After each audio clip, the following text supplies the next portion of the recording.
você precisa ter uma concepção muito clara de que ela não é para, evidente, o segurado, né? A pensão por morte é para o dependente.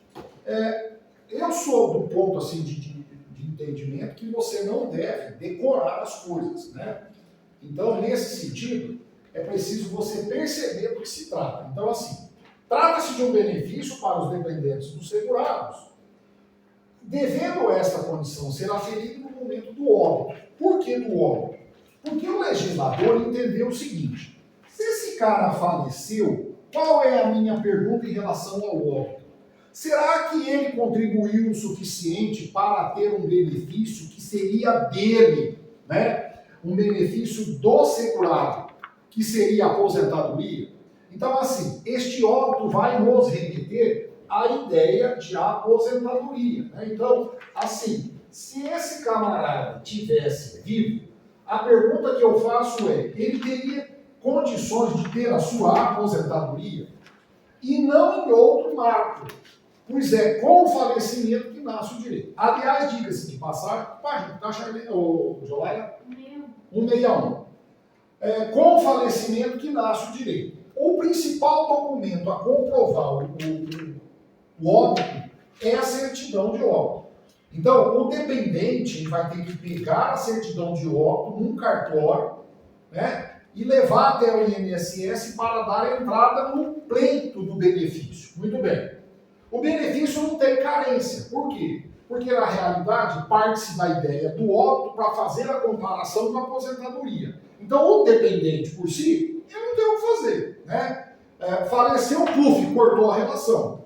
Beleza. Se o segurado falecido estiver, na data do falecimento, obrigado por determinação judicial, é aqui que entra o problema, a pagar alimentos temporários a ex-cônjuge, ex-companheiro ou ex-companheira, então raciocina. Perceba o seguinte: eu tenho duas hipóteses. O camarada era casado, divorciou. Então, quando ele divorcia, a B é divorciada. Entenda você que ele pode constituir uma nova relação com A. Joia? Então, ele teria assim, na condição de casado, acabou, virou com o divórcio um dependente e dois dependentes. Se na separação esse dependente, que aqui passa a ser o ex, tiver alimentos, entenda você, ele é o que do indivíduo? Dependente, ele continua como dependente. Então, neste caso, essas duas pessoas, falecendo ele, teriam direito. Por quê? Porque ele está recebendo alimentos dele. Então, da pensão que virá para os dependentes, ela também tem interesse. Só que tem um outro lance. Vamos supor que ela não tivesse, ok? Esta dependência, ficasse só o A. Então tem o texto que diz: a pensão por morte será devida pelo prazo remanescente na data do óbito, caso não incida outra hipótese de cancelamento do benefício a partir de 18/1/2019. Então, o que ele quis dizer aqui? Ele quis dizer o seguinte: aquelas pessoas que tinham dependência dentro do período do falecimento são dependentes. Se depois do falecimento esta pessoa é o superveniente, esta pessoa vier a pedir, que é caso superveniente, posterior, ela vai ter que provar por que ela tem essa dependência, já que antes ela não tinha. Então, mas a pessoa que, quando faleceu, ela não tinha alimentos. Então, seria, para nós aqui, seria a figura B, ela não tinha alimentos. Mas depois do falecimento, passado um período, ela tem necessidade. Então, é isso que ele está dizendo. Zé, e aí, o que faz? Divide? Sim, nós vamos ver aqui. Elas estão na mesma classe? Sim. A ex e a atual. Sim. Porque quando você fala companheiro e ex-companheira, na dependência é como se fosse dependente de primeira classe. Então, na classe 1, que é preferencial, goza de dependência econômica, tá? Presumida. Por que é presumida? Porque se ele colocar para você na prova que é uma dependência econômica a ser provada, está errado. Não precisa provar. Por quê? Porque a presunção de que a relação gera dependência. Então, no texto dos autores, eles poderiam até tirar essa expressão, dependência, e tiraria presumida. Pronto. Então, quem está na classe 1 é dependente. Ah, mas eu preciso provar? Não. Então, por que ele usa a expressão dependência econômica presumida? É como se ele dissesse, ó, depende economicamente, mas a gente não precisa provar. Então, ele pode escrever o texto dos dois jeitos. Ele pode escrever o texto com dependência econômica presumida, ou ele pode tirar a palavra econômica presumida e ficar só dependência. Está certo as duas formas. Tá? O que ele quer dizer é que, neste caso aqui especificamente, a companheira, o companheiro, o ex, está fora. Não tem necessidade de provar a dependência econômica. Tem que provar a dependência. Até a gente brinca quando está dando aula, você fala assim, está fazendo xixi com a porta aberta? Porque é aquela relação de intimidade que gera essa presunção. Estão o cônjuge, a companheira, o companheiro, o filho não emancipado, de qualquer condição, menor de 21, acima de 21 está fora, a não ser incapaz. Ou inválido, ou que tenha deficiência ou mental ou deficiência grave. Esse texto ele é recente, ele foi mudado recentemente, então antigamente era deficiência mental. Aí eles trouxeram mental, intelectual ou deficiência grave. Isso aí foi estendido. Beleza? Deficiência grave seria o quê? Física mesmo? Neurológica, né? Sim, neurológica, física. Porque aqui quando ele fala inválido, né? Ou que tenha deficiência intelectual. Então, até então a gente acreditava que essa deficiência física estava aqui, né? Na invalidez, né? Na classe 2, ficam os pais, aqui precisa de dependência econômica. E na classe 3 está o irmão, não emancipado, de qualquer condição, menor de 21, inválido, também presumido. Então, é dependente econômico. Então, aqui, a dependência é econômica. Aqui, a dependência é só.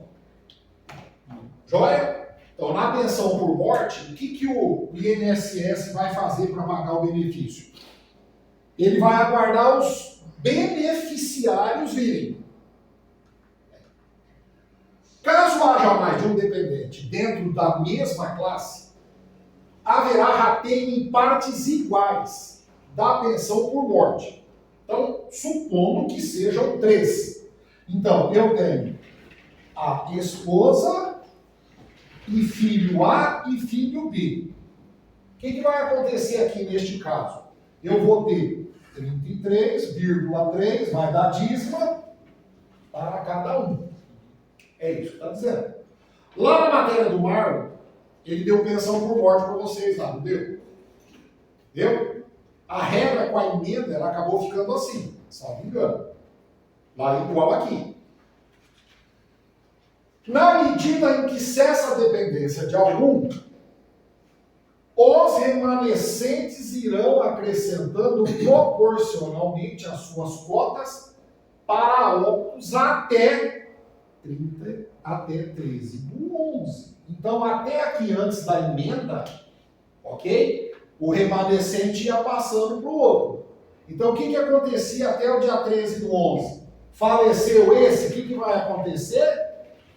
Pega isso aqui e divide por 2. Consegue enxergar? Mas só que até antes da emenda entrar em vigor.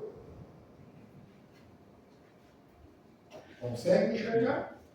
Até o dia 13 do 11 é isso. Então, se tiver remanescente, aí você vai falar, mas como assim até 13 do 11? Até o falecido ou até 13 do 11? Até aquele indivíduo que faleceu até 13 do 11. Depois a regra vai mudar. Então, muito bem. Já para óbitos a partir do dia 14, ó, já ferrou. Por força da emenda, a cota individual de 10% será extinta após a cessação da qualidade dependente, revertendo-se apenas a cota familiar fixa de 50. Então, assim, ele vai ter uma cota de 50 e 10 para cada dependente. Então, o que vai acontecer? Essa cota rateia, essa desaparece. Ela vai desaparecer. Ela vai deixar de existir. Diferente daquela que dividiu do sobrado, para quem sobreviveu, quem ficou. Tudo bem? Então daqui a pouco nós vamos fazer a tabelinha e você vai entender o que eu estou falando. Eu só quero que você perceba. Aqui os remanescentes dividiram, aqui os remanescentes não dividem. Então, aonde tiver um dependente com cota de 10%, joga fora. Aqueles 10% fica com a união. Tudo bem, Marcelo? Tá fazendo uma careta aí? Eu não tô. Eu preciso ver tudo Tá. para fechar o entendimento. Tá. Então, tudo bem. Você vai perceber que tem uma divisão agora. Página 161, Bárbara. 62, salvo engano. Ah, sim, já tá É aqui. que vai ter uma tabelinha. Então vamos ver. De acordo com a emenda, a pensão por morte concedida ao dependente do segurado do regime será equivalente a uma cota familiar de 50% do valor da aposentadoria recebida pelo segurado ou servidor, ou daquela que teriam direito se fossem aposentados por incapacidade permanente, na data do óbito. Então vamos entender o que é isso aqui? O sujeito não tem filho. Não tem filho. Então o que eu vou fazer?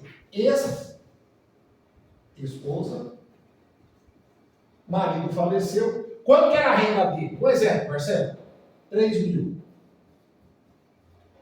Quanto que ela tem de direito? 1.500. É isso aqui. Ela vai ganhar 1.500. Percebam o que eu estou dizendo? Consegue enxergar o que eu estou falando? Tá. Agora, presta atenção no que vai dar aqui. Então, eu tenho um dependente, dois dependentes, 3, 4, 5 dependentes. 10%, 10%, 10%, 10%, 10% a mais. Então, ele vai aumentar aqui. Então, vai ficar 20, 30, 40, 50. Com 50 do lado de cá, esses dois dão 100% de salário. Conseguiram entender? Para isso, o cara tem que ter 5 filhos.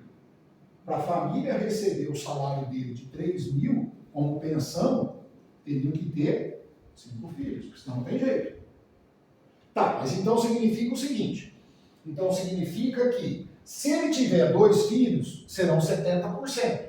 50% que é normal, mais 10% para cada filho. Como ele tem 2 filhos, tá? Eu vou ter uma cota de 20%. Então aqui 50 mais 2 filhos, 20.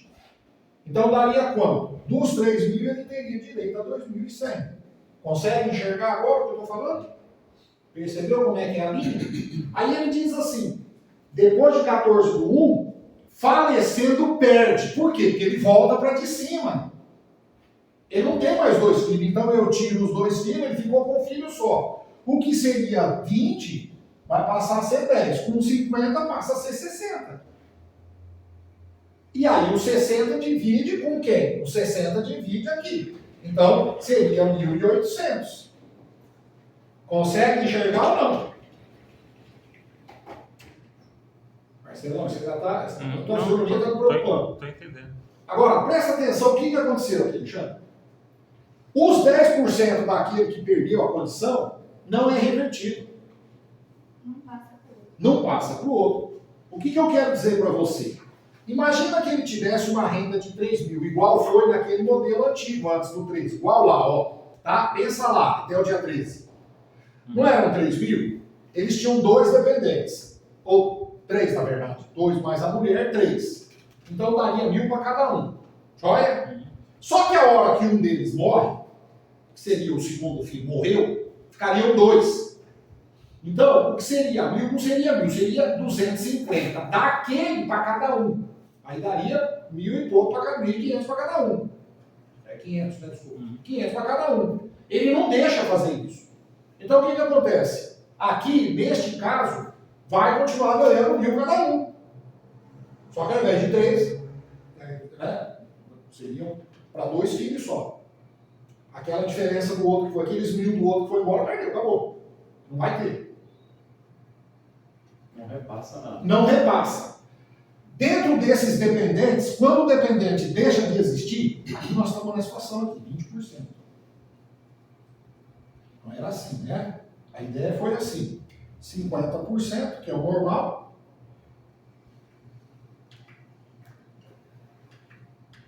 Ah, 50%, Então, 50% de 3. Então, daria 1.500. Para quem? É um só. Mas são dois. Então, se são dois, eu tenho que pegar 50% mais 20%. Então, dá 70. 70 de 3 dá 2.100. 2.100 dividido por quantos? Por 3. Bem. Morreu um, sai daqui. Então, se sai daqui, o que vai acontecer? Vai ficar 60. 60 vezes 300 dá 1.800. Dividido por 2. E assim sucessivamente.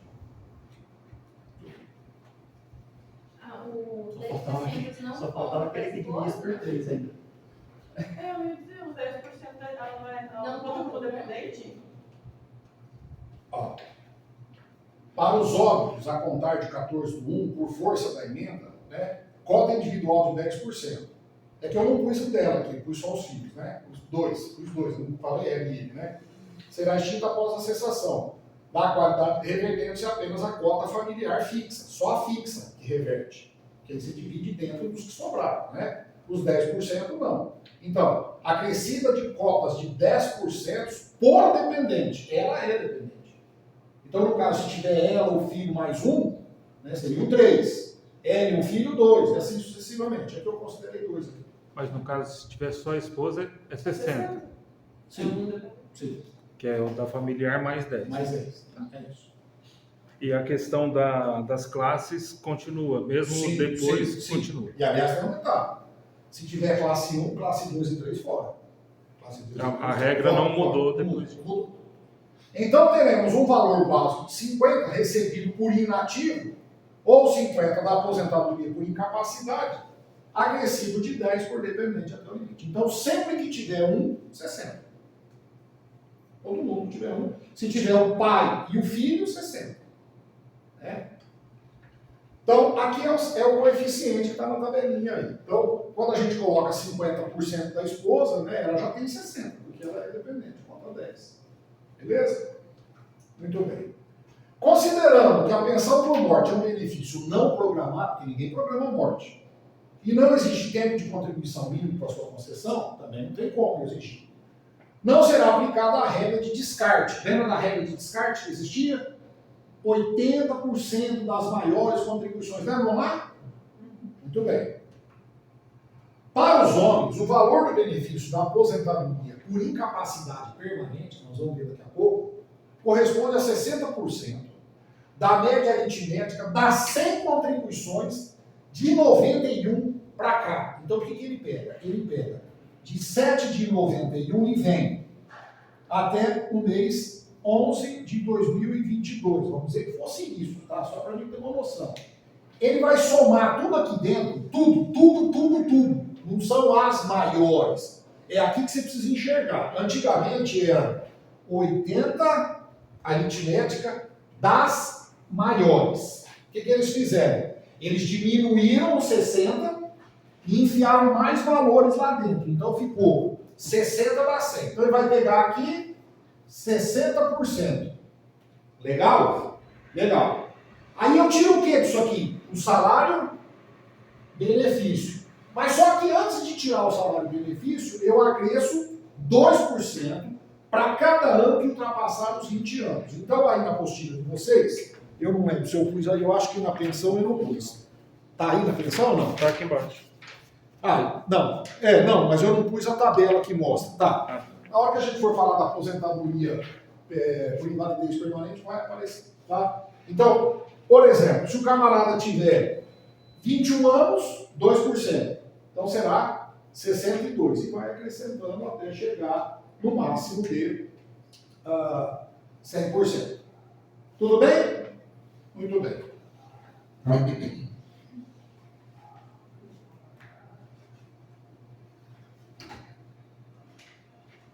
Segurado homem morre com 30 anos de contribuição. O valor da aposentadoria por invalidez permanente será de 80% da média de todos os salários até 7 de 91. Sendo este valor base para o cálculo da pensão por morte, que incidirá a razão de 60, 70, 80, 90 ou 100 de toda a média contributiva. Por quê? Porque, na verdade, né, ele vai pegar 80%. Só que o que mudou aí? Agora não é 80%, né? Será 60 de 100. Isso se ele morreu quando? Quando que ele tem que ter morrido?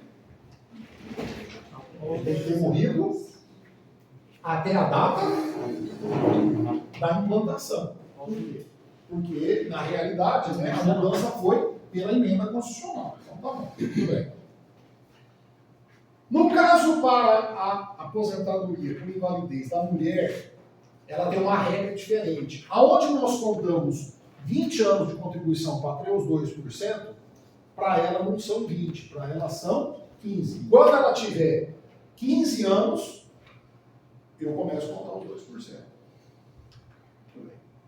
Desta forma, supondo que uma mulher segurada do regime faleceu sem estar aposentada, após a vigência da emenda, com 22 anos de tempo de contribuição na data do óbito, a base de cálculo da sua pensão por morte será de 74% da média de todos os salários de contribuição, multiplicado pelo coeficiente do número de dependentes habilitados.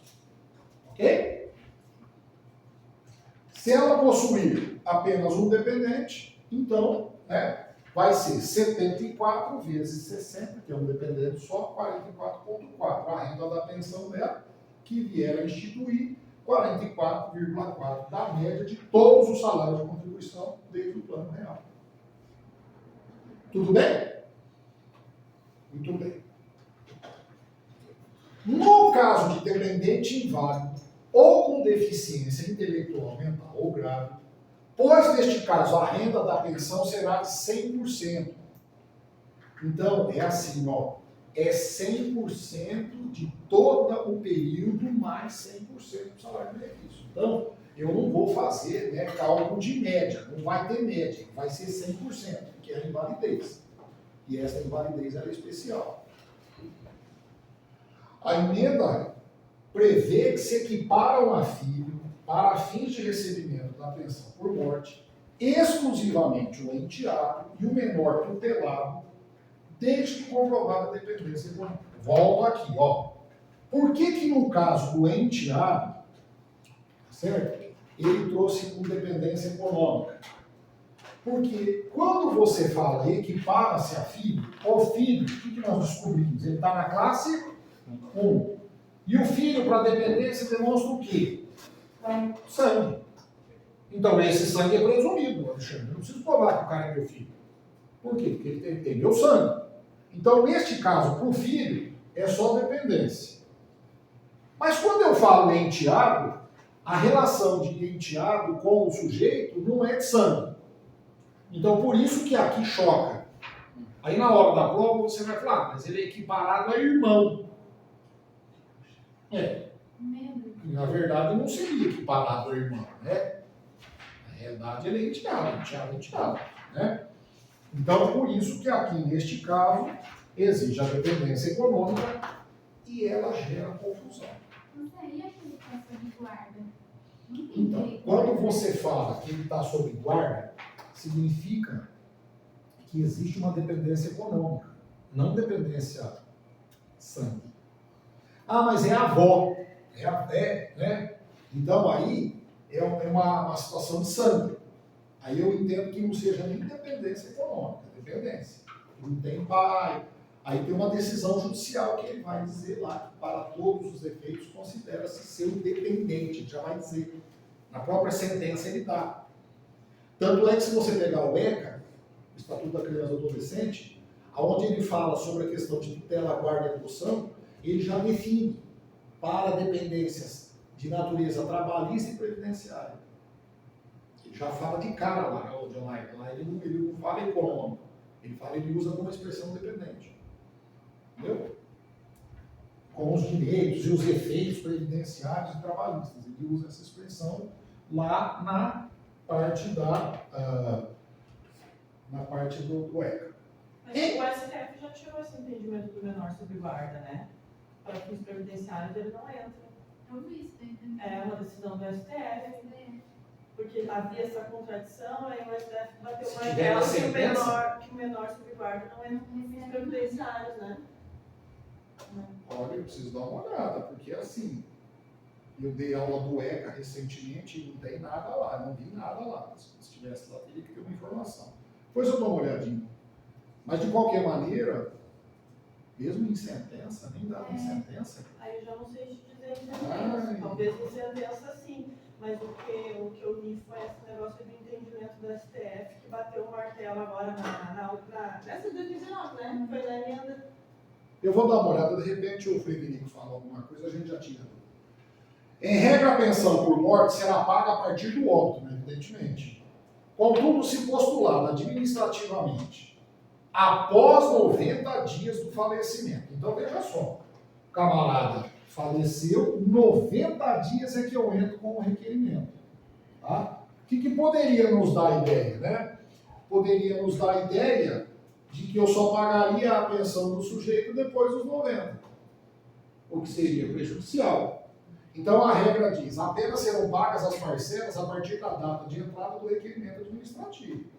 Essa seria a lógica. Todavia, entenda que a data de início do benefício será a data do óbito, mesmo que o requerimento seja feito posteriormente. Com a entrada em vigor da Lei 19, a pensão por morte será devida ao conjunto de dependentes do segurado que falecer, aposentado ou não. Olha que interessante. Porque se ele está aposentado, né, ele recebe proventos. E a família sobrevive com os proventos. Se ele falece e ele está, na realidade, sem aposentar, ele recebe remuneração. Então tem uma diferença entre uma coisa e outra. Eu estou trabalhando, eu tenho remuneração, salário de contribuição, e eu estou contribuindo. Se eu já me aposentei, eu recebo proventos e eu não contribuo. Então, ele pergunta em que condição você está exatamente para fazer a conversão. Por que ele diz assim? Você teria direito a receber a aposentadoria se ainda estivesse vivo e não aposentado, em que circunstância?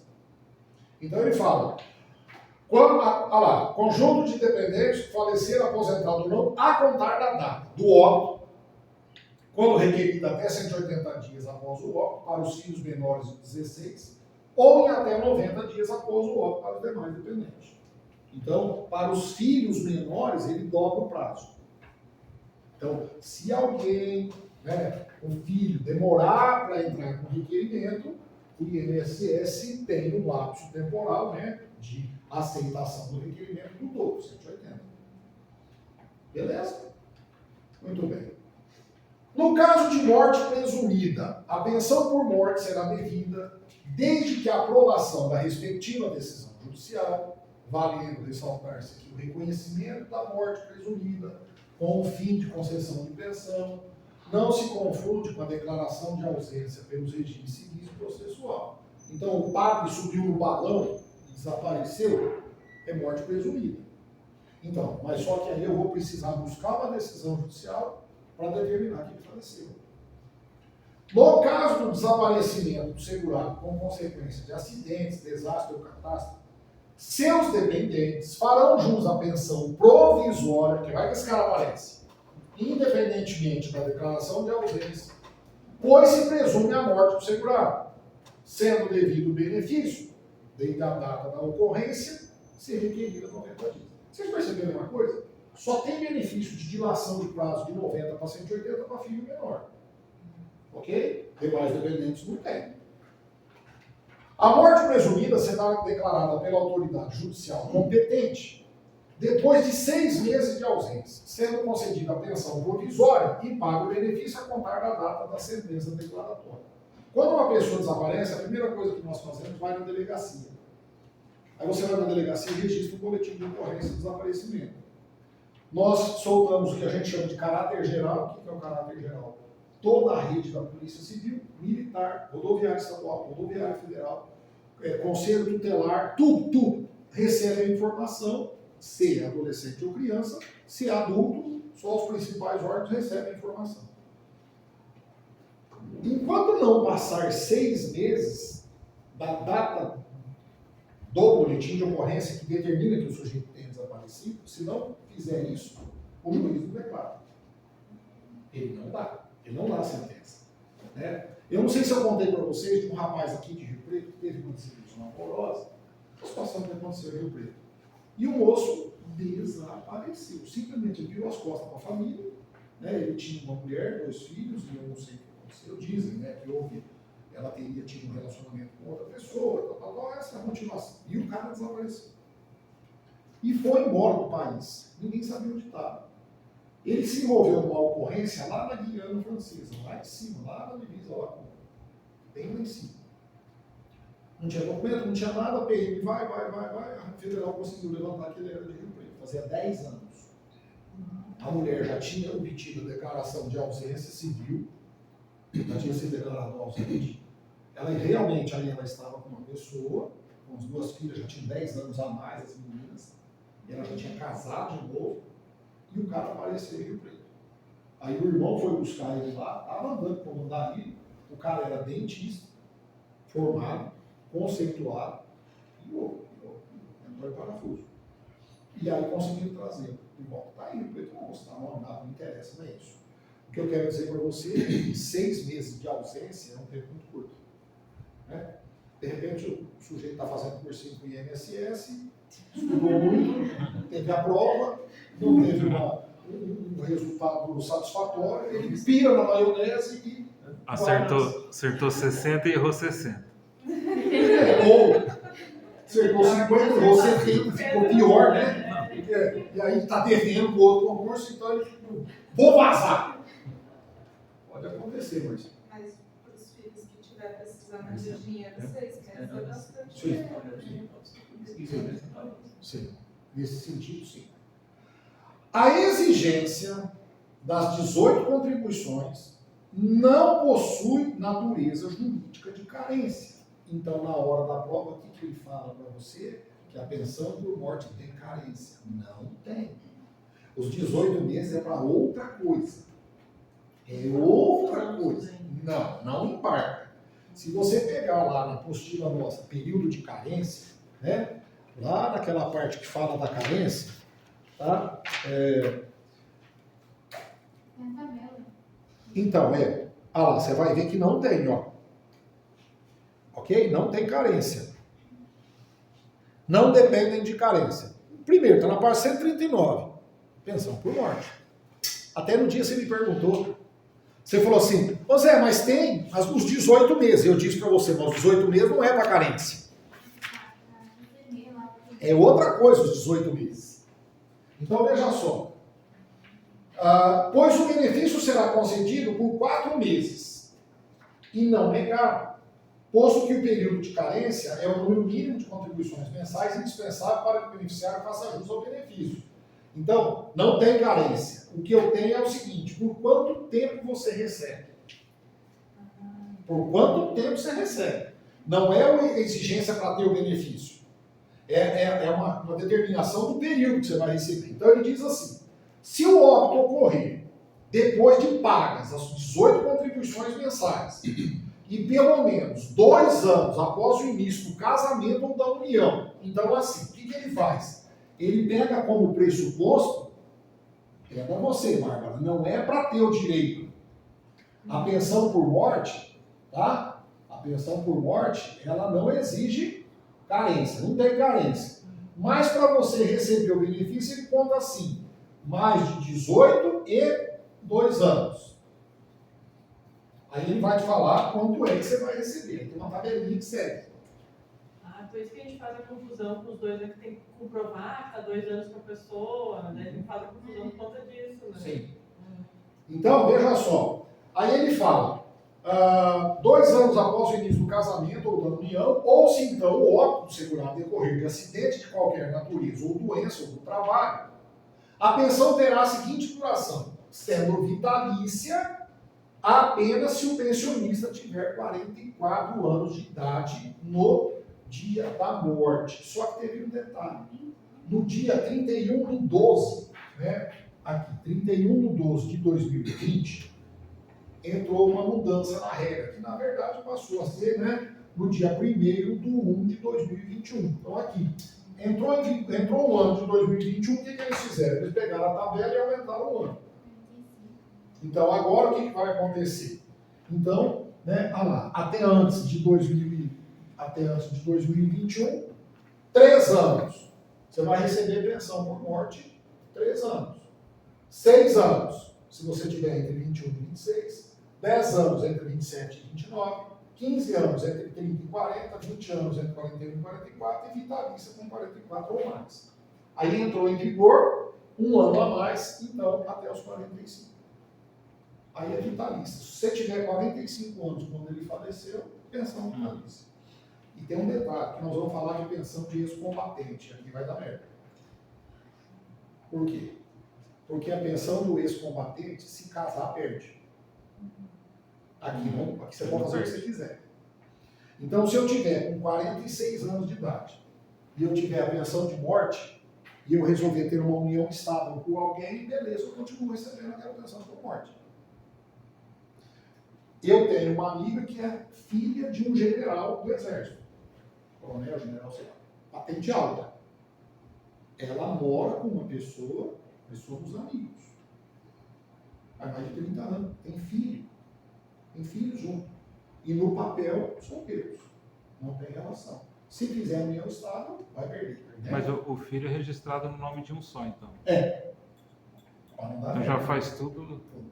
Para não perder. É alto. O valor é muito alto. Agora, coitada, eu não sei. Ela está com câncer, não sei o que vai virar. A gente vai ficar só para a filha. A dúvida que eu estava no começo já está sanada agora aí. Que você estava dando o exemplo da ex e da atual. No caso da ex, tem mais de 45 anos, ela continua recebendo, e se ele casou com a novinha perde a pensão e a outra continua recebendo. Sim. Só que não reverte a parte. Porque seria os 10% ou 20%. O que nós estamos falando seria uma situação assim, já que você está trazendo isso. O cara ganha 3 mil. 50%, 1.500. Quantas dependentes? Sem filho. Aí- Sem filho. Aí no caso, A novinha, 22 anos. Vamos lá? E a velha. Não, a velha. A velha. Né? 46. Beleza? Então, essa daqui, oriunda de pensão alimentícia. Joia? Ela tem direito. Então, na verdade, teria que aumentar 20%. Então, o que seria 1.500 vai passar a ser? É isso, não é? 70% passaria 2,7. Os 10% da menina vai embora quando? 6 anos. Então, essa daqui vai receber durante 6 anos. Ok? E essa daqui vai continuar recebendo, então, como uma dependente. E aí troca o valor, né? Isso que eu quero que você entenda. Troca o valor. Porque aqui Mas para 1.800. é 1.800. Mas aí a de 46 anos recebe 1.800 ou ela recebe só a parte dela que seria 1.050? Não reverte a parte. Porque assim, o que vai acontecer? Não trocou os 10%? Então esse aqui morre. Ele sai daqui. Vai pra ela, né? Não tem jeito de ir para ela, até sai. Enquanto a novinha está viva, elas dividem os 2.100, metade para cada uma. Sim. E quando a novinha morrer, Vai ela trocar o ganhar valor. 1.800. Ela vai receber 1.800 aqui, porque aí no caso, né, a parte que ela só recebe os 50%, os outros não reverte. Ela vai ganhar mais, então. Ou seja, é mais um motivo para não matar. Mas o motivo que ela aumentar ontem. mas aí ela tem que contribuir para Já tá receber com o uma auxílio. raiva. Vai Já ter tá que- com uma raiva vai ter que natural. matar, tem que Foi matar. trocado pela Não pode ser acusado. E ainda vai ganhar. O outro já pôs até uma troca. Nós nem sabemos o que foi que aconteceu com a pessoa, por que a pessoa separou. É só mexer com pensão que o pessoal lembra De de repente morte. foi a de 46 que deu o tombo nele. E ele desiludindo arrumou uma de 22. Curiosidade, Marcelo. Não, é por causa do exemplo dele. Ah, o exemplo dele, uma viagem, vai longe. Se daqui 2 semanas o Marcelo aparecer solteiro. Não, solteiro não, posso aparecer morto. Né? Morto. Eu tô valendo mais morto do que vivo.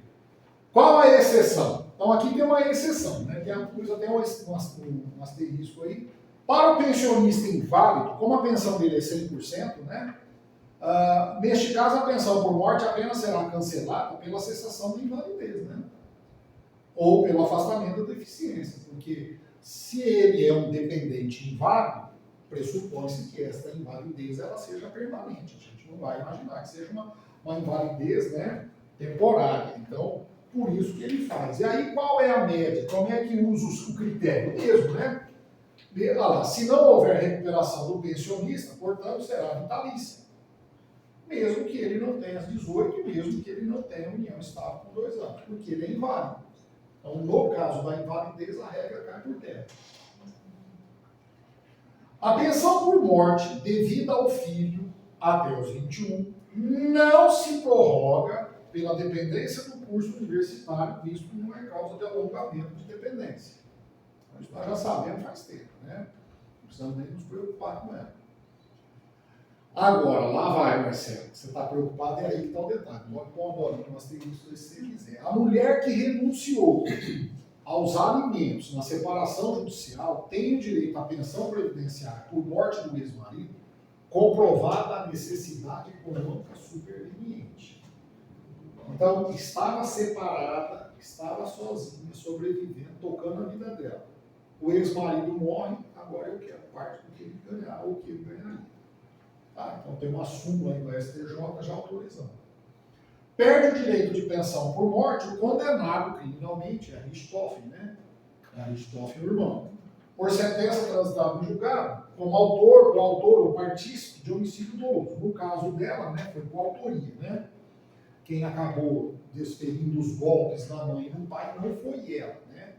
Mas ela é a autora imediata que a gente chama, né? Aquela que bolou todo o plano. Ou de tentativa desse crime cometido contra a pessoa do segurado, ressalvados os incapazes ou inimputáveis. Nenhum dos 2 casos foi dado a ela, né? Ela não foi considerada nem incapaz nem inimputável, ela foi condenada mesmo, né? Tá, salvo engano, está em Taubaté até hoje, né? Beleza? Então, o que restou para nós são só as aposentadorias. E as aposentadorias, nós vamos tratar delas aqui devagar, uma por uma, para a gente ter, né, para não ter problema. Bom, o que é o abono anual? Trata-se do direito anual dos beneficiários da Previdência de perceber uma quantia correspondente ao benefício previdenciário tomado por base o valor pago no mês de dezembro, sendo calculado no que couber da mesma forma que a gratificação natalina dos trabalhadores. Então, ao invés de chamar de 13º, eles chamam de abono anual. Todos os segurados independentes farão jus ao abono, exceto no que concerne ao salário de família, que não geram o seu pagamento, proporcional ao número de meses da percepção dos seus benefícios, aposentadoria, auxílio acidente, auxílio doença, auxílio reclusão, pensão por morte. No caso do salário maternidade, né, o abono anual será pago em cada exercício juntamente com a última parcela do benefício nele devido. Então, o que acontece aqui? É assim, se você trabalhar, 15 dias dentro do mês, ele conta um mês. Então, se ultrapassar os 15 dias, conta um mês. Então, assim, se o camarada entrar no dia 20 de fevereiro do ano, o que vai acontecer? Eu não posso contar fevereiro e eu não posso contar janeiro. Por quê? Porque como ele entrou no dia 20, de 20 até o dia 28, 29, né, o período que você quiser, não vai dar 15. Então, este eu não conto, este eu não conto. Eu vou contar de março para frente. De março até dezembro são 9, 12 anos. Então, do ano que tem 12 meses, eu vou pagar 9. Isso é feito para cálculo do famigerado, 13º abono anual. É assim que é calculado. Então, ele não tem o benefício inteiro, né? Tudo bem? Às vezes as regras, então, 13º, sim. Bom, agora nós vamos falar de uma coisa que nas provas, normalmente, eles não são muito... Tem alguns temas, gente, que são muito polêmicos, né? Então vocês vão ter 70 itens, parece muito. Mas vocês querem ver uma coisa? Faz um cálculo bobo que você vai entender. Se você pegar 70 e dividir por 5, que seriam as alternativas A, B, C, D e E, gente, são 14 questões. Então, a gente fica assustado com o número de itens. É isso que assusta a gente. Se você pensar friamente, são 120 dividido por 5, são 80 questões, gente. É uma prova de 80 questões. Só que ele pega 80, dá, né? 8 vezes 5, 40, é isso? Não, vai dar 140. 24. Não. 80, 120 dividido por 5. Dá 2. 60. Dá 2, sobra 2 aqui. 24, desculpa. 24, desculpa. Verdade. Verdade. Então, aparentemente é muito. Mas é porque você tem que responder o nome. Quando você está com prova em que a alternativa é uma só, é mais fácil para você enxergar, porque você lê os 5 itens e marca um. Aqui não, aqui ele quer que você marque aquele um, se ele está certo ou está errado, então ele fica mais cansativo. Ele fica mais desgastante, né? Isso incomoda a gente, faz com que a gente tenha, né, um receio de errar e tal, aquela coisa que fica mais apertada. E o peso de anular, né? Sim, eu acho que o pior Isso é o peso. pior é o peso. O pior é o peso. O peso é que faz você ter medo, gera insegurança. Né? E eu volto a frisar, eu tenho dito isso aqui, evite de ficar em cima do muro. E outra coisa que eu vou falar para vocês, a Diolaira está rindo lá, uma coisa que eu vou falar que é tenebroso, é o tal do relógio. Relógio é foda nessa prova. Por quê? Porque se você ficar mascando muito tempo em cada uma, você não vai perceber, o relógio voa. Então o grande segredo aqui é o seguinte, leu, tem segurança, responde, não tem, passa. Zero, mas são 120, presta atenção, você vai 4, 5 vezes, correu 120 itens, não tem importância. Você não vai perder tempo. Principalmente em matérias como informática e raciocínio lógico. No caso da língua portuguesa, eu não sei se o irmão falou para vocês, mas eu tive uma professora uma vez, que deu uma aula para a gente de interpretação de texto, ela falou um negócio muito interessante. Quando você vai ler um texto, você vai fazer a prova, ele te dá um texto, normalmente um texto grande, e ele vem marcado com as linhas, né? Linha tal. Não vem mais. Não vem mais? Não, era uma linha. Não vem mais. Não. Tá. Então, mesmo que não tenha a linha, né? Eu sou da seguinte opinião. Lê o texto uma vez, e a hora que você for para a pergunta, você está seguro onde é que está? Que ele está perguntando, ou você vai ter que ficar procurando? Porque tem texto que você lê, e só com a leitura que você faz, você já concatena as ideias. Você sabe onde está, início, meio e fim. Se você tem dificuldade de leitura, a hora que você virar a folha, porque vai virar a folha aqui, normalmente é um texto grande, a hora que você virar a folha e te fizer a pergunta sobre aquilo, se ele não fizer referência aqui, você vai ter que ir lá. E onde está lá?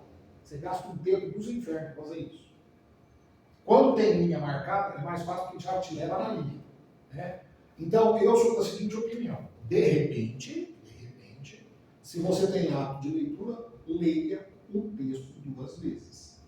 Você vai, mas perde muito tempo. Não, você vai ganhar nos exercícios. Depende como você lê, porque tem gente que tem dificuldade de leitura, né? Ele lê muito lentamente, aí atrapalha. Então precisa ver como é que você se dá com leitura. José, por que não ir lendo e já ir marcando parágrafo em linha? Cara, você não tem ideia do conjunto da informação, né? Eu sou contra. Eu gosto da informação inteira para mim. Você cria uma ideia inteira, inteiriça. O que ele está falando inteiro. Agora você pega um pedaço, vai lá e olha. Não sei. Para mim nunca funcionou. Eu fico perdido. Aí para mim Não, eu faço um resumo do lado de cada parágrafo. Vamos supor, eu pego um texto em 3 parágrafos. Eu leio o primeiro, aí eu coloco um resumo do que fala. Aí eu leio o segundo, eu boto um resumo do que ele fala. Legal, O terceiro eu legal. boto resumidamente, uma frase. Aqui tá falando isso e isso. Aqui tá falando isso. Legal. Como que faz palavras-chave? Pode Mesma ser, coisa. cada uma tem. Por exemplo. Mas o que eu falo assim, para quando tem a referência anunciada. Ah, Quando ele faz a referência, sim. se você passar na primeira leitura, se você tiver uma boa leitura, conseguir fazer isso, Tá. passa a primeira leitura e já vai Tá. nas linhas, Entendi. você ganha um caminhão. Sim. Depois você não vai procurar mais. Sim. Isso é muito prático. Prática. Por exemplo, não sou melhor que ninguém, pelo amor de Deus, não é isso, mas eu leio muito, eu sou obrigado a ler muito. Então a gente adquire técnica, né? Então, por exemplo, esses dias eu estava em casa, aí a Rosa falou assim, nossa, você já leu esse texto aqui? Era uma revista. Aí eu falei assim, o que fala? Nossa, é um caso de um remédio que está sendo implantado, tal. E eu achei muito interessante. Falei, deixa eu ver, para ter a revista. Eu fiz assim, tá, muito bom. Ela virou e falou assim, que você já leu? Eu falei, já. Você está de brincadeira comigo? Eu falei, não, já li. Mas você viu a página inteira? Eu falei, já. Ai, nossa, você tem problema. Eu sou problema, né? Então, aí, mas não é hábito. Por exemplo, você vai ler, você pega uma página, você bate o olho na página, é hábito. Já Se tem você mais tiver hábito de leitura, vale a pena. tem estrutura que vai. Estrutura mesmo. Depende do vocabulário. O que é o serviço social, né? Interessante a gente pensar no serviço, o que vai ser prestado para o sujeito, né? É um serviço devido aos segurados e aos dependentes, que não tem carência, porque é um serviço, como uma atividade auxiliar. Eles dizem aqui que é algo relacionado com orientação, medida de apoio, né, educação. Então ele fala, tem por objetivo esclarecer junto aos beneficiários seus direitos sociais, os meios de exercê-los, estabelecer com eles o processo da solução, né, tanto no âmbito interno quanto na dinâmica da sociedade. Então é o seguinte, é aquele camarada que chega no atendimento e não sabe nada e ele precisa de orientação. Então, aquele sujeito que faz esse trabalho de orientação é um serviço.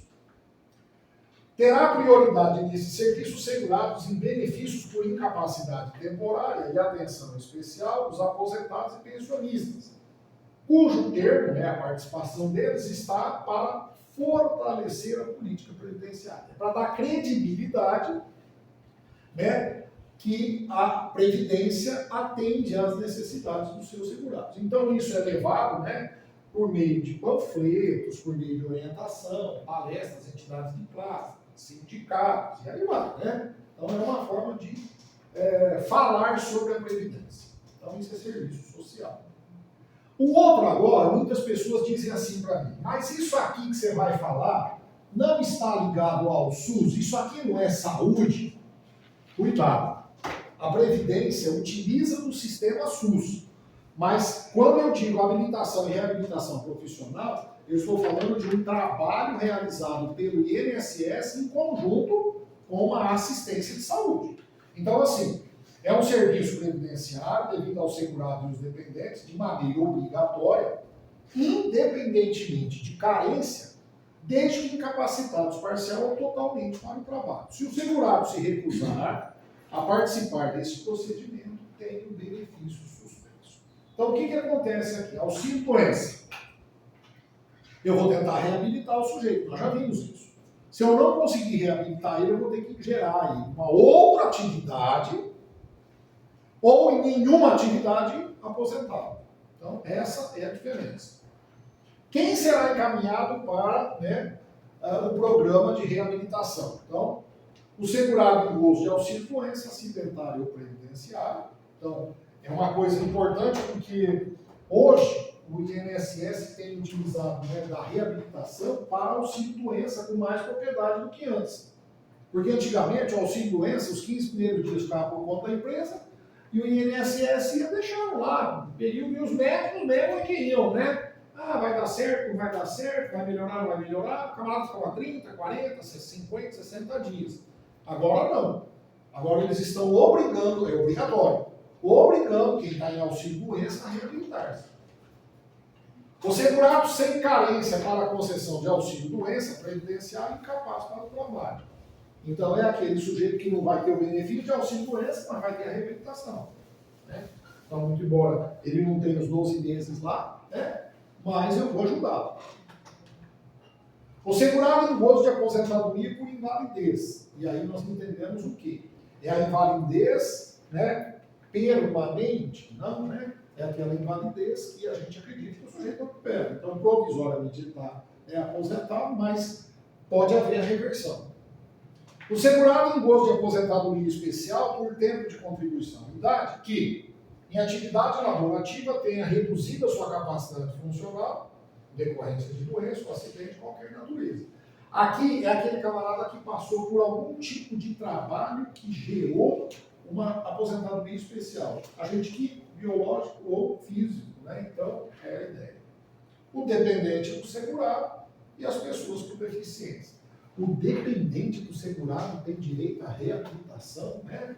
E a habilitação, prótese, né? Ele pode receber equipamentos, materiais para poder locomover-se. Ele não é inválido, não é um filho inválido. Então, ele é um dependente inválido. E aí eu posso reabilitar ele para ele poder trabalhar, para ele deixar de ser inválido. Lembra lá que com invalidez, o dependente inválido não tem idade? Concorda?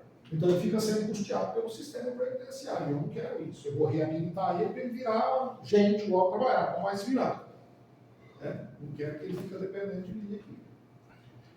Consiste no serviço de assistência, né, em assistência educativa, de readaptação ou readaptação profissional, né, objetivando fornecer os meios indicados para proporcionar o reingresso no mercado de trabalho e no contexto em que vive, a exemplo da participação de cursos e treinamentos. Muito bem.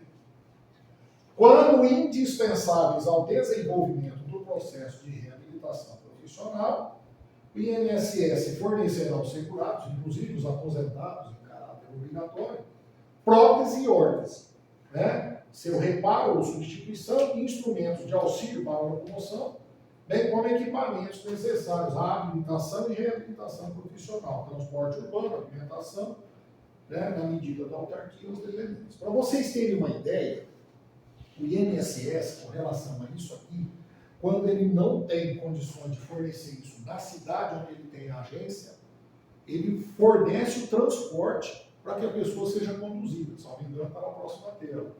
Né? Se eu não coloquei aqui, deixa eu ver se está aqui. Você quer a vontade de reabilitar o cidadão, né? É isso. Não, eu acho que eu não pus aqui. Não, eu não pus. Mas eu me recordo do um autor ter dito. Está aqui, transporte urbano, ó, e alimentação.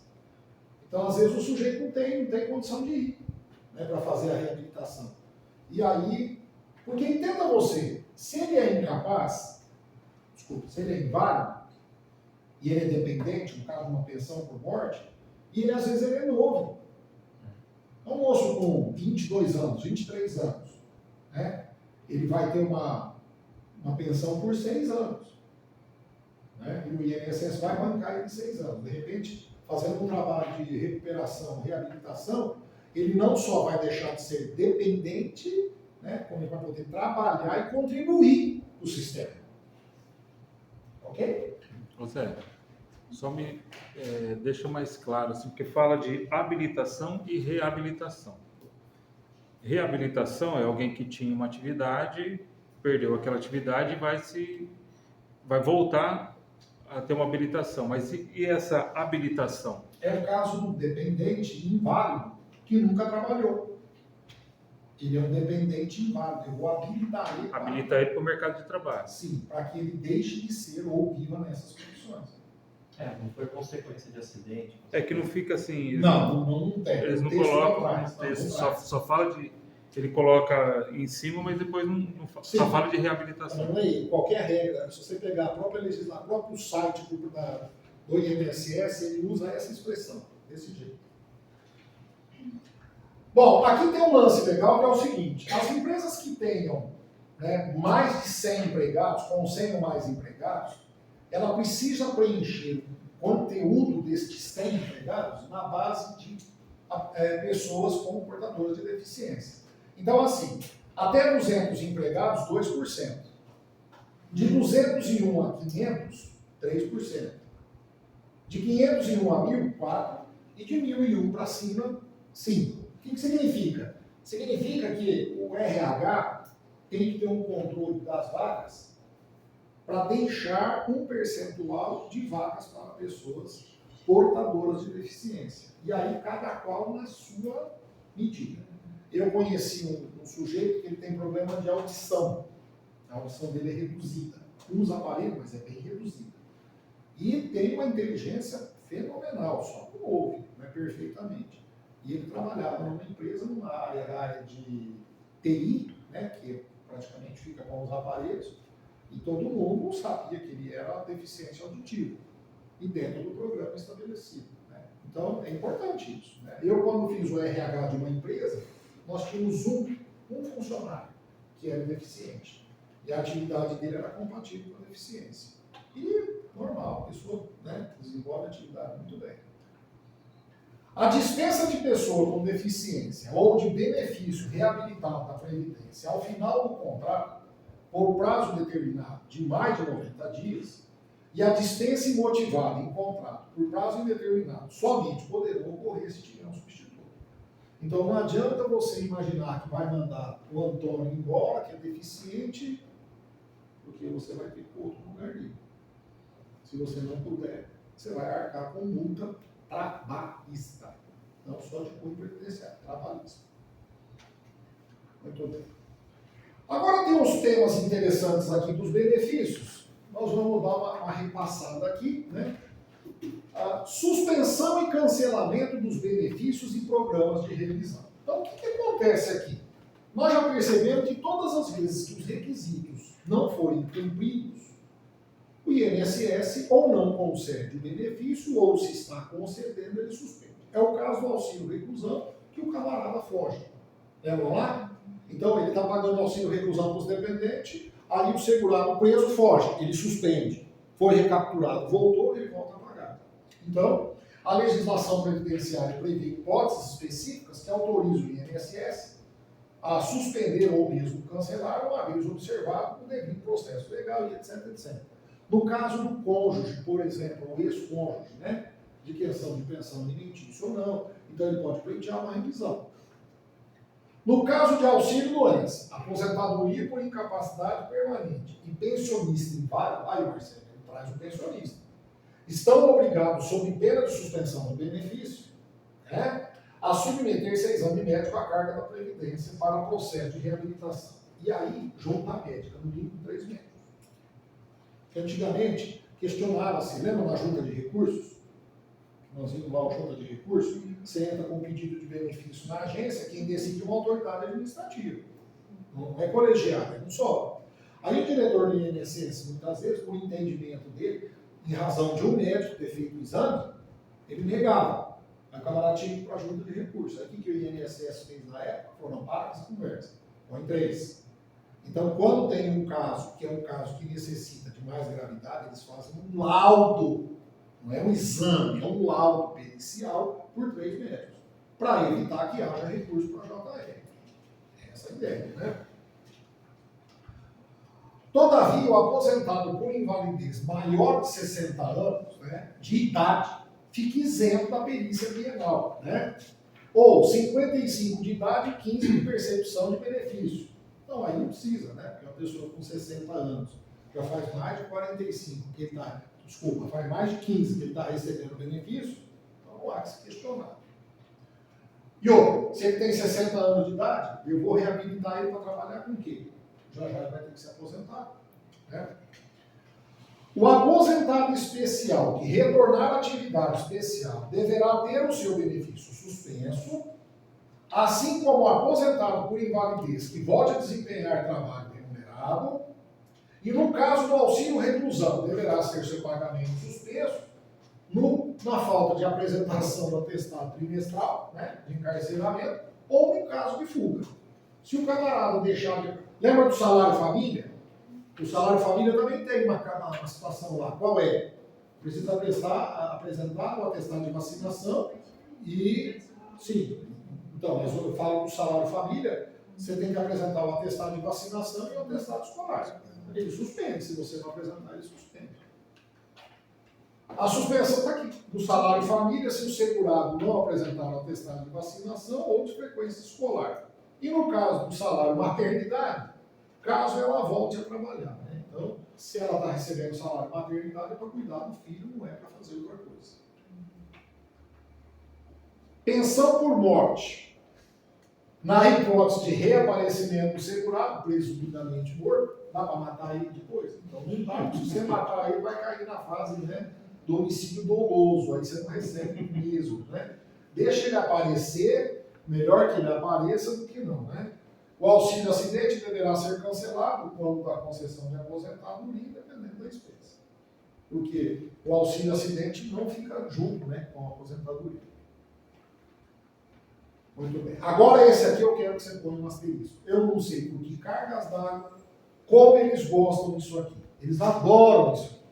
Tá? Perguntar o que acumula e o que não acumula. Essa é uma parte da matéria chata. Eles batem muito nessa tecla aqui.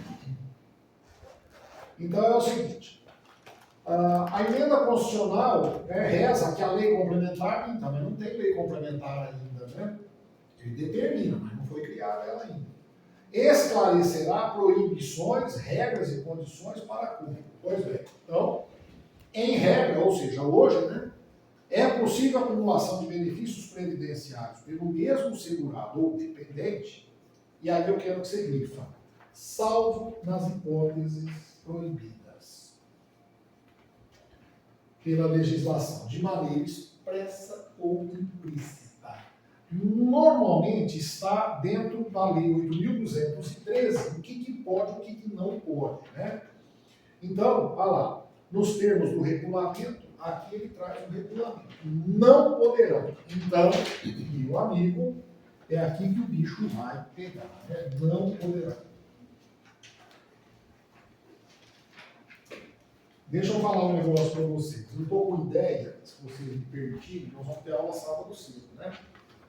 Então, assim, eu vou dar uma esticada na matéria, vou levar a matéria. Nós temos exercícios pendentes aí, eu sei que tem. Vocês vão fazer durante a semana. Tá? Provavelmente, a Gláucia vai dar aula quarta noite, amanhã à noite que procura o horário. O Heron vai dar aula na quinta. Na quinta-feira, o Heron vai conversar com vocês. Eu não sei o que ele vai combinar com vocês, depois eu preciso ver com ele. Se ele vai ter necessidade de dar a segunda aula ou se uma só será o suficiente. Ele vai determinar isso. Então, assim, está marcado aula para ele quinta-noite, sábado à tarde. A Gláucia não pode no sábado à tarde. Então, ela já pediu para que, olha, você me coloca durante a semana e me libera no sábado. Tá bom. Então, o que vai acontecer? Pelas contas lá, né, teria a Gláucia, eu e o Heron, para terminar. Eu vou dar aula hoje e vou dar aula sábado cedo. Na semana que vem, provavelmente eu tenho mais uma aula.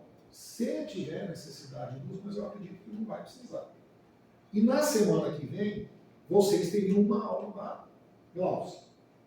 Então, a proposta é que o curso de vocês, se Deus quiser, tudo andar direitinho, termine na terça. E a prova é no outro domingo. Aí, surgiu uma ideia aí de fazermos uma revisão, então depois eu vou trocar uma ideia com os professores, ver o que a gente pode fazer com essa revisão. Talvez, ao invés de fazer a revisão no sábado, poderíamos fazer 2 professores, né? O professor vem 2 na quarta, 2 na quinta, 2 na sexta, ao invés de fazer no sábado. Vou trocar uma ideia com o Heron para ver se a gente consegue fazer isso. Então, viria um professor tipo das 7 até as 9, o outro das 9 até as 10h30, ou fazer um intervalo mais ou menos nesse sentido, faria blocos. Aí eu vou trocar uma ideia para ver se dá para fazer isso. Tudo bem? Se não der, todo o conteúdo que vocês tiveram aí, fica fácil para a gente, né? Tudo bem? Então, graças a Deus, as aulas de sábado, de feriado, vai dar um espaço para vocês respirarem uma semana. E tem curso que termina na sexta-feira, 11 horas da noite, e no sábado já é o dia, aí domingo é a prova. Aí é muito puxado. Se for fazer essas revisões aí, tem tempo aí, né? Então, eu vou ver com ele, vou propor para ele. Ele sugeriu fazer a revisão no sábado, faria só com as principais matérias.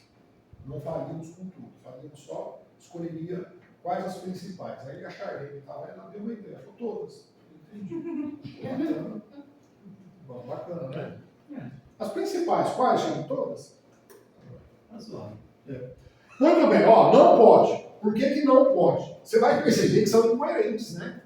Não tem jeito de acumular, é incoerente, porque um é atrelado ao outro. Por exemplo, como é que eu falo em aposentadoria e auxílio-doença? Ou o sujeito está de auxílio-doença, ou ele está aposentado. Calma. Mais de uma aposentadoria. Opa, e se for regime diferente? Pode? Pode. Regime diferente? Pode. Salário maternidade e auxílio doença. Não pode, porque se ela está de salário maternidade, ela não pode receber auxílio. O que a regra determina? Suspende esse, lembram? Suspende o salário maternidade e depois vai no auxílio doença. Fica no auxílio doença. Aí, Vai não. acabar, né? Não. Ele vai ter que esperar acabar o auxílio doença para virar o auxílio salário maternidade. Você concorda que ele, se ele estivesse trabalhando e ele entrasse de auxílio doença, ele pararia de trabalhar? Então suspende esse, né? Que ele está no lugar do trabalho. Mais um auxílio acidente. Peraí. Mais de uma pensão deixada por cônjuge ou companheiro. Ele vai optar pela mais vantajosa. Caramba, como é que chama lá? Barba Azul? Né? Como é que chamava lá a mulher que matava, vai matando todo mundo? Não tem um apelido, não tem? Tem Mulher que- Tem Viúva Negra. Viúva Negra, né? Que é a formiga, não é? A Viúva É a Negra. aranha. Aranha. Aranha. Tem uma formiga que mata, que chama Tabajura, né? Vai por outras razões. Recebimento conjunto do seguro-desemprego com qualquer benefício, prestação continuada. Não tem jeito, né? Exceto a pensão por morte com auxílio acidente. Aí, auxílio acidente e a pensão por morte não tem relação, né? Com esse benefício. Muito bem. Aposentadoria com abono de permanência. Você sabe o que é um abono de permanência? O abono de permanência, ele existia, né? Hoje não tem mais, ele existia que era assim, quando o sujeito já estava na época de se aposentar, e ele continuava trabalhando, ele ganhava um abono, ok? Como hoje o aposentado pode retornar à atividade, não se paga abono, né? Auxílio inclusão, isso aí é lá com o Weber do BPC, né, Lucas?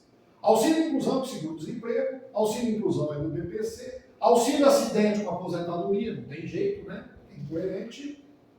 Amparo assistencial do idoso ou deficiente com benefício. Lembra dos 25%? Então, se ele tiver a necessidade do amparo de assistência, sim. Senão, não. Não corta. Auxílio doença com auxílio acidente, se a causa for a mesma. Ok? Então, assim, eu estou de auxílio doença, aí eu caio em casa, é coisa distinta. Aí tudo bem. Agora, se você tiver pela mesma razão, né, não dá como fazer. Aposentadoria, pensão por morte, salário maternidade, abono de permanência, auxílio doença, do segurado de baixa renda, recluso com o auxílio reclusão dos dependentes. Não tem jeito. Porque o que ele faz? Ele suspende o auxílio reclusão. Funciona mais ou menos assim. Por que você quer dois benefícios? Ele tem que ter coerência para ter os dois benefícios. Se eles forem contraditórios, não tem como. Né? O camarada, se ele está recebendo aposentadoria, pensão, salário maternidade, o abono, auxílio doença, ele custeia as suas atividades, custeia as suas coisas. Então, por que eu vou fornecer auxílio reclusão para o dependente? Mais um auxílio doença, mesmo que o segurado mantenha vínculos concomitantes, devendo haver a soma do salário de contribuição para o cálculo da renda mensal inicial. Aí ele faz justo. O que ele faz? Ele pega o salário de contribuição, os dois, faz o cálculo e apura para favorecer o beneficiário. Mas ele não vai ficar recebendo nenhum. Um de cada lado. Ele recebe, ele soma o salário de contribuição e faz. Lembra o auxílio doença? Quanto que é o percentual? 91%. Renda mensal vitalícia, com qualquer espécie de benefício, que é o caso da pensão por morte. E mais de um auxílio reclusão de instituidor, cônjuge ou companheiro. Então, quantos filhos eu tenho? Um. Quantos auxílios reclusão eu tenho? Quem está preso ou não está preso, recebe um. Não recebe mais de um. Tudo bem? Se os dois pais são presos, é um só. Só. Agora, descontos autorizados. Eita, aí vale a pena, hein? Por quê? Porque aí o INED, Caixa de Previdência e etc., né? Nós vamos virar o regime de previdência complementar, então vai ficar fácil. Apenas poderão ser abatidos dos benefícios previdenciários os débitos do segurado ou dependentes autorizados pela legislação previdenciária. Vai escutando o que aconteceu com a dona Rosa 2 vezes. Ela está possessa. E eu já falei para ela que ela tem que entrar com uma ação, senão não vai resolver. Um dia desse eu estava em casa, ela não tem o lerite, né? Por quê? Porque o aposentado, a gente não tem o lerite, você não fica recebendo o lerite. Cai na conta. Aí ela estava olhando a conta dela lá, debitaram R$82. Eu falei, nossa, o que são esses R$82? Não sei. Vamos ver, se o mês que vem não cortar isso aqui, eu vou ter que ir atrás. Passou o mês que vem, não reparou, outro mês. Moral da história. No quarto mês ela lembrou. Será que eles estão descontando aqueles 82? Foi ver, estava lá. Aí foi no banco. Chegou lá a gerente do banco e falou assim, isso aí é previdência complementar. Ela falou, que previdência complementar? Não tem previdência complementar. De onde é isso aí? Rio Grande do Sul. Falei, mas como Rio Grande do Sul? Como é que você debitou na minha conta? Olha o que está escrito. Apenas poderão ser abatidos dos benefícios previdenciários os débitos do segurado, né? Dependentes autorizados. Eu autorizei você, Bradesco, a descontar da minha conta? Não. Debitar na minha conta? Não. Eu tenho alguma assinatura com o seguro? Isso não é problema nosso, você vai ter que ver com a seguradora. A empresa. Aí ligou no Rio Grande do Sul, uma briga, uma discussão, e ela não tem muita paciência, ela vai ficando irritada. Não dá o que eu falo. Falei, olha, eu advogado, assim, sabe, tal. Deve ter havido um erro, nós vamos estornar. Aí eles tornaram. Essa semana apareceu de novo, R$79, monte não sei das quantas. Seguro, eles vão enfiando seguro. A pergunta que eu faço é, quem que autorizou o banco a debitar? Você tem que ter autorização. Ela já fez um pedido para o INSS para não debitar nada na conta dela. O INSS não pode debitar nada. Quem está debitando é o Bradesco em conluio com esse tipo de instituição. Se alguém reclamar, a gente devolve. Se não reclamar, vamos investir nesse dinheiro por conta nossa. É uma vergonha, é uma vergonha. Se disser 3 vezes, daí. É isso. Imagina o tanto que não arrecada. E outra, arrecadou, devolveu, devolve um pouquinho. Né? Então eu falei para ela, o teu filho está viajando, na hora que ele chegar, nós vamos sentar e vamos entrar com ação contra esse povo aí. Já pede um dinheiro para nós viajar também. Ele está lá em Punta Cana. Eles estão em 45 pessoas em Punta Cana. Casais. 46, acho. Casais. Aí ele liga e manda a foto quando ele fala: mãe, tá tudo bem aí? E põe a foto. Isso é uma falta de respeito com os velhos, né? Ele tá lá no Cocobom, não sei lá como é que chama, boate lá, bate a foto. Fala, mãe, tá tudo bem aí? Cuidando do teu filho aqui, tá tudo ótimo. Contribuições devidas pelo segurado, pagamento administrativo judicial de benefício, né, assistencial permitido, né, imposto de renda retido na fonte, pensão de alimentos decretada em sentença. Que, olá, essa daqui é tranquila, filha. Se você casar um dia, tá, e se separar, case com um funcionário público. Porque é na fonte. Não vai ter jeito de falar que não ganhou. Esse mês eu não tive renda. Tem. Mensalidades de associações e demais entidades de aposentados, reconhecidas desde que autorizadas. Então, caixas, né? Caixas. Carlinho Farmácia Central, tem o IDED, tem um monte aí, né? Pagamento de empréstimo, financiamento, cartão de crédito, operação de instituição financeira, né? Quando autorizado pelo beneficiário. Até o limite de 35% do valor do benefício. Então, se o cara ganha R$3.000, até R$1.050 pode descontar. Da minha mãe, esse próximo que vai ter aqui, simplesmente entrou na conta dela um valor lá, recebeu um cartão de crédito, aí entrou um valor na conta dela, aí o banco não sabe o que é o valor, aí começou a descontar. Eles fizeram um empréstimo no cartão de crédito sem ela autorizar. A ação entra com a ação. Esse 5% aí, eu não começo desconto 5% salário dela.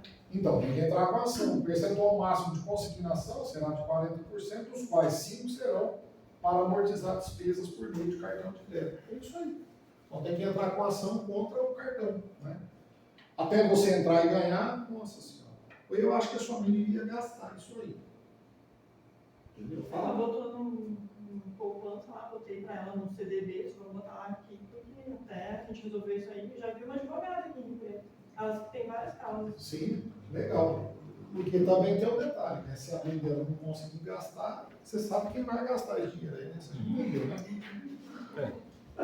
Ô mãe, a senhora vai gastar esse dinheiro aí? Não estava pensando não, filho, eu estou um pouco preocupado. Não, eu estava pensando, mas eu estou precisando de umas coisas aí, depois nós conversamos. No último dia de aula, ela falou que vai trazer bolachinha para todo mundo. Quem vai? Eu falei. Nossa Tá senhora. minha mãe. Aí que a minha mãe descobriu a receita da bolachinha de almofada. Ai, jura? Nossa. Guarda. Vai. Você tá perdendo dinheiro. Só pra ela fazer comercializar aqui. Eu não posso pedir mais nada pra minha mãe, a gente fica com as crianças pra fazer uma coisa. Mas você é mãe, não é? Mas Minha criança. Ela me deserta se eu pedir pra ela fazer bolacha. Mais criança fazer bolacha. É verdade. A minha tadinha tá lá cuidando de um monte de coisa lá do meu pai, todo dia me oferece um monte de coisa pra ajudar a gente. Vamos tomar um cafezinho? Pode ser? 3 horas? Eu queria dizer para você o seguinte, você vai descobrir mais cedo ou mais tarde que mãe é mãe. Então, mãe